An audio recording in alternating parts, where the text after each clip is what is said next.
Welcome back. Today we're continuing to recap Peni Parker's character in Marvel Comics. So the first two issues I wanted to cover have already been complete. They're on my channel. Go check those out and then come back here. This third one comes from Spiderverse 2019. It's issue 3 in that run.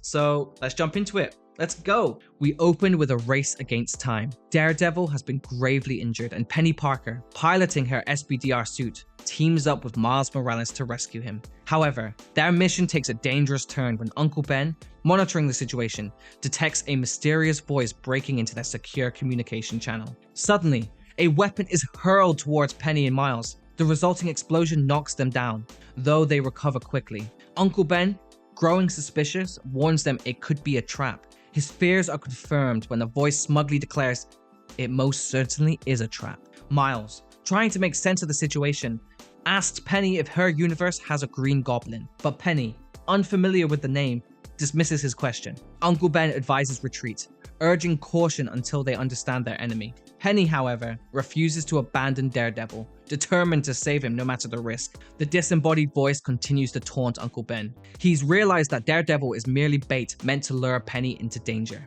Despite scanning for threats, Uncle Ben's team find nothing.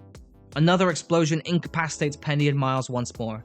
A mysterious figure claims that he has returned from the dead, driven by revenge against SPDR. He is back, ready to resume the hunt. Miles' spider sense flares just in time for him to dodge another flaming arrow, which hits the SPDR suit instead, forcing it to reboot. Vulnerable and unable to act, Peni urges Miles to help Daredevil. The figure sneers, uninterested in Miles as his focus is entirely on SPDR. This figure finally steps out of the shadows. It's Kraven the Hunter. Miles quickly webs Kraven and lands a solid punch, but Kraven, unimpressed, dismisses Miles as just a child. Uncle Ben fills in the grim details for Peni. This version of Kraven was thought to be dead, his legacy marred by a bloody trail of human prey. Years ago, Peni's father, piloting the SPDR suit, was instrumental in capturing him. Kraven now assumes Peni's father is still operating the suit, fueling his vengeance. The voice on Uncle Ben's channel shifts, accusing him of always falling short, even bringing up past failures involving the Sim engine. As SPDR reboots, Peni regains control and launches an attack on Kraven, but he effortlessly breaks free of Miles' webbing and evades her strike.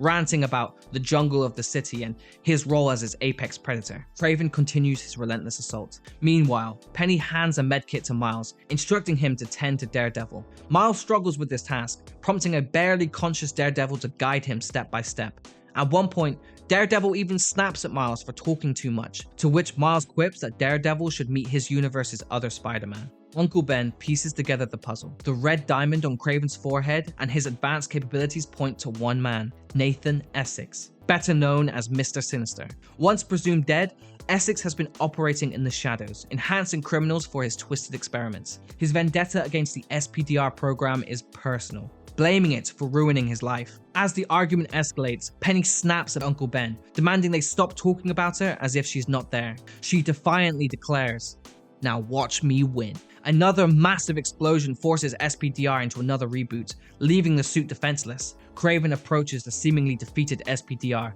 expecting to face Peni's father. But when Peni herself steps out of the cockpit, Kraven hesitates. He doesn't hunt children. This momentary pause gives Miles the chance to strike, electrocuting Kraven and incapacitating him. With Daredevil stabilized and Kraven defeated, Peni's bold strategy pays off. Though Daredevil warns her about the risk she took, Peni remains confident, knowing Miles had her back. This issue concludes on a foreboding note.